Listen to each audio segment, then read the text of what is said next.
Good morning students, welcome back to the class. This is a revision class, but मैं आपको कोई ऐसे revision लिखवाने वाली नहीं हूँ कि मैं कुछ क्वेश्चन दे दूँगी फिर आप उसको करो बैठ के।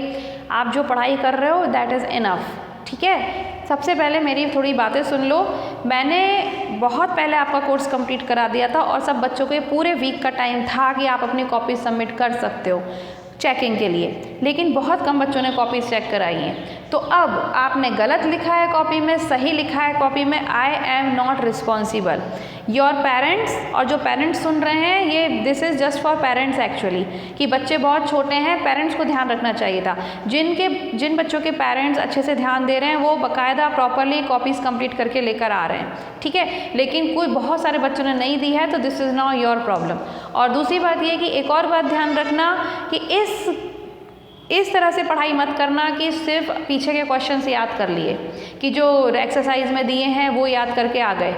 मैंने पहले भी कहा है कि घुमा फिरा के क्वेश्चन पूछूंगी, वही पूछूंगी जो मैंने पढ़ाया है, क्योंकि मैंने सब पढ़ाया है, कुछ भी छोड़ा नहीं है, ठीक है।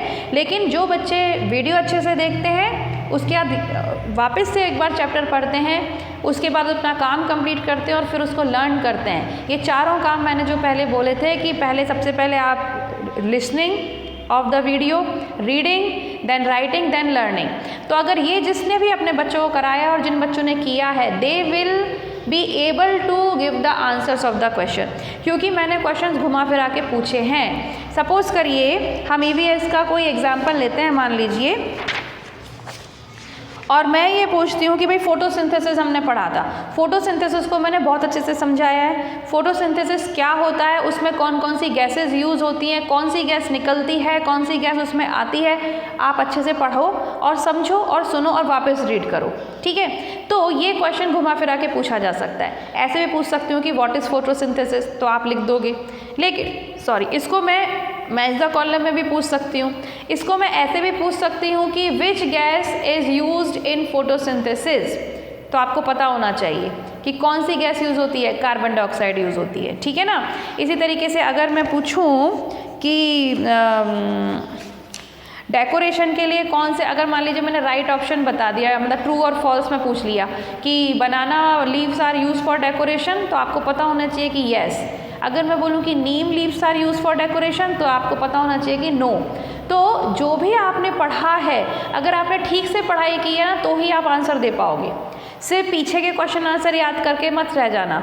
स्पेलिंग, सबसे पहले हार्ड वर्ड्स में मैंने क्या किया होगा, आपसे मान लीजिए स्पेलिंग के बीच बीच में गैप छोड़ दिया। सपोज करके हम फोटोसिंथेसिस की बात कर रहे हो, मैंने उसकी स्पेलिंग दे दी, तो पी डैश है ना, फिर ओ, फिर डैश, तो क्या हो जाएगा पी एच। तो जिसको फोटोसिंथेसिस की स्पेलिंग आएगी है ना, आती होगी, वो तो कर लेगा, है ना। जैसे कि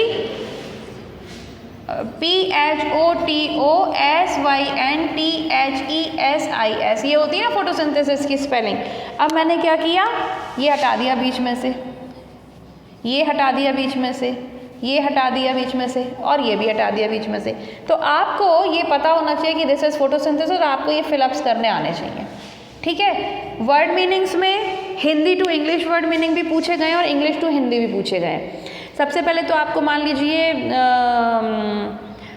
कार्निवोरस का मैंने मीनिंग पूछा है, ठीक है, तो आपको उसे इंग्लिश में तो लिखना ही है और उसको हिंदी में भी लिखना है। वैसे तो कार्निवोरस की मैंने डेफिनेशन लिखवाई थी, और जिनकी डेफिनेशंस लिखवाई हैं उनके एग्जाम्पल आपको पता होने चाहिए, ठीक है। मान लो मैं ऐसे पूछती हूँ कि मैंने ये कि नेम 2 एनिमल्स या नेम 2 कार्निवोरस एनिमल्स, तो आपको पता होना चाहिए कि लॉयन है, या फिर हम अपना लेपर्ड ले लेते हैं, टाइगर ले लेते हैं, ये सारे के सारे कार्निवोरस एनिमल्स होते हैं, ठीक है। इसी तरीके से अगर मैं वर्ड मीनिंग पूछती हूँ, तो वर्ड मीनिंग में मैं अगर मान लीजिए मैंने पूछ लिया हर्ब क्या होती है, तो आपको पता होना चाहिए कि हर्ब क्या होती है। और अगर उसको इंग्लिश में मैंने डाला है तो आपको उसका हिंदी मीनिंग आना चाहिए, हिंदी में लिखा है तो उसको इंग्लिश में भी आना चाहिए, ठीक है। आपने जो पढ़ा है वही पूछा है, लेकिन सारे क्वेश्चंस अलग अलग तरीके से। किसी को मैंने मैच द कॉलम में डाल दिया है।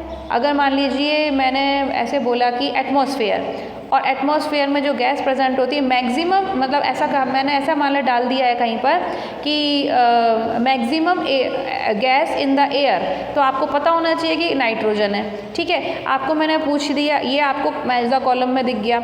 मैंने कभी फिल इन द ब्लैंक्स में ये पूछ लिया कि we use dash gas in breathing, तो आपको पता होना चाहिए कि ऑक्सीजन। ठीक है, तो अगर आप ठीक से सुनोगे, ठीक से पढ़ोगे तो आप सारे आंसर्स दे पाओगे। ठीक, तो बिल्कुल इस चक्कर में मत रहना। अपनी ट्यूशन वाली मैडम लोगों को भी बोल देना कहीं ट्यूशन जाते हो तो, या आपके पेरेंट्स जो आपको पढ़ाते हैं उनको भी बोल देना कि मैडम ने साफ साफ कहा है कि सिर्फ पीछे वाले क्वेश्चन याद करके कुछ नहीं होने वाला। ठीक, चैप्टर ठीक से पढ़ाओ, चैप्टर ठीक से समझो, वीडियो को देखो, वीडियो को सुनो, वापस से एक बार चैप्टर पढ़ो, उसके बाद ही आप मार्क्स लेकर आ पाओगे। ठीक है, तो सब बच्चे अपना काम अब जैसा भी आपने कंप्लीट किया होगा, क्योंकि चेकिंग करने का टाइम तो निकाल दिया आपने, तो ठीक है, कोई बात नहीं, आपके मंडे से एग्ज़ाम शुरू हो रहे हैं। Very good luck for all of the students from my side, और अच्छे से पढ़ाई करना। कोई प्रॉब्लम होती है तो यू कैन कॉल मी। ठीक है, तो have a great day all of you. Thank you, bye bye.